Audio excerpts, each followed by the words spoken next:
public policy. And I will gladly answer any more questions in detail about these issues. But the reason we're not going to spend a whole lot of time on it is because we are international, and this is a US based conference. So the public policy was about the United States policies. So it wouldn't be relevant to a large percentage of our audience. But what I did just want to mention, they talked a lot. It was focused strongly on what the American College of Rheumatology themselves, which is basically the rheumatologists who are doctors. I thought this was just interesting to know what our doctors are advocating for. And I think that it's the same idea no matter where in the world that you live. So one of the things that they talked a lot about was access to medications, and something that is relevant internationally. There was an issue when our presidency, when the new president took over, there was something called the most favored nations.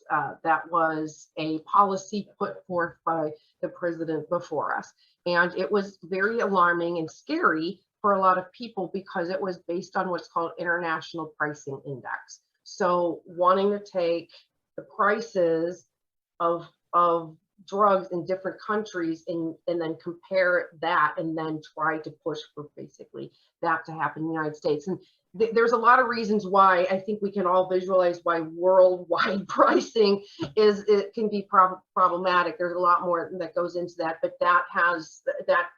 what has been solved by having a new administration in. So they did talk about that. And I just thought that I wanted to just throw that on the table. That's also what we do here. We like to throw topics on the table. The first time we throw it on the table, then it's open forever.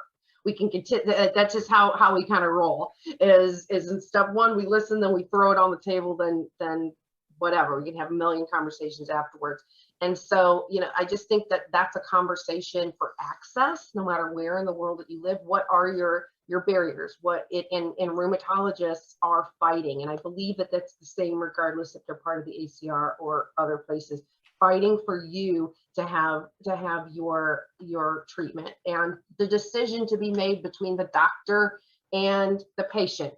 And in the United States, there are things called PBMs, or pharmacy benefit managers. There's different obstacles no matter where you live, but that's a big problem here for us, and transparency and drug pricing. They do negotiations behind the scenes, and nobody knows what it is where that savings is going. It's not going to us.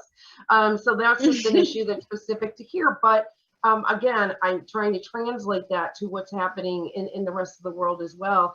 I think we're all fighting for that access to the treatments and having it at the right time when you need it and based on your doctor's decision with you. So there was a lot of updates that they gave. Again, it's too specific to the United States, so I'm not going to mention it here, but we will put it on social media, and I'll put it in a report that you could download from this briefing. But they also did, and we're going to talk about this at a different briefing, they did talk a little bit about the shortage of Actemra, and which Deb, oh, hold on, I need to put a puppy issue, I think. Yes. Well, I was, again, if I was looking down, I was texting my husband to give my cat treats because she's at the door and she's my old lady. So I was like, please give such and such treats because she's meowing at the door. No, it wasn't a puppy issue. It was a cussing husband issue. Oh, it sounded like barking. Okay. No, there was very loud cussing going on. Must have been something to do with the drill that I heard. Could be.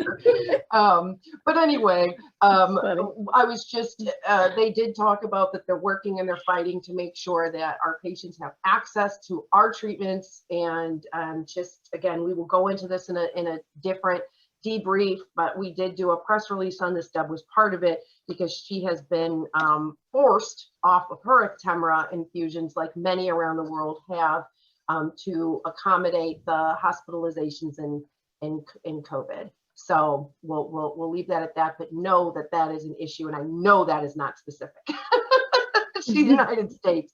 But that's my advocacy report. And then there were several little other sessions that people went out to. So first, before they mentioned theirs, we want to give a shout out to all of the patients that we've run across in these sessions. And some of them did have the opportunity to present their own abstract posters, which is called patient perspectives. And they are things that they have done as people living with the diseases, like support groups or cooking courses, just things that improve their own journeys. So we want to give our hats off to them, and just mention we're glad that there are patients present. We do certainly hope that we can improve the exposure in the way that patients are participating in the conferences in the future.